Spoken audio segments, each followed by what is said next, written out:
बोला छठी मैया की।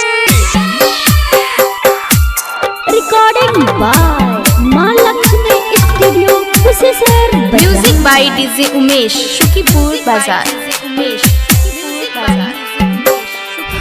हम बरा रे जतन से हम गौरा के सजलिए है, दौरा सजलिए है, से हो दिल कई सुगवा जूठा।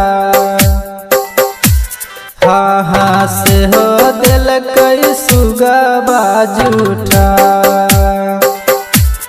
आगे मैया बारा के चाकना से हम दाहुरा सजलिए, आगे दाहुरा सजलिए गे, से हो दल कई सुगावा जूठा।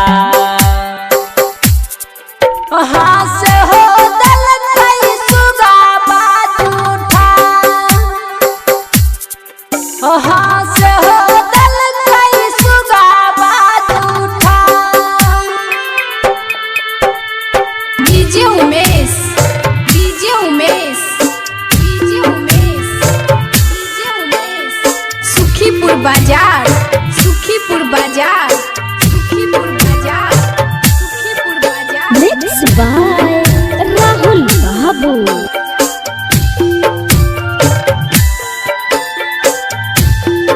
ऐसे बोला सुखदेव भगवान की। हाँ कुशेश्वर बजरिया से नारियल मंगलिए गे, मैया से मंगलिए गे, से हो दिल कई सुगवा जूठा।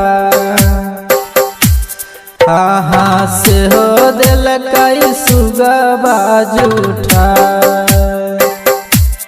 आगे मैया कुशेश्वर बहचरिया से नारियल मांगलिए, आगे से मंगलिए गे, से हो दल कई सुगावा जूठा। हाँ से हो दल कई सुगावा जूठा। हाँ से हो दल कई सुगावा जूठा। हाँ से हो दल कई सुगावा जूठा। डीजे उमेश, डीजे उमेश, सुखीपुर बाजार, सुखीपुर बाजार, सुखीपुर बाजार, सुखीपुर बाजार। मिक्स बाय राहुल बाबू।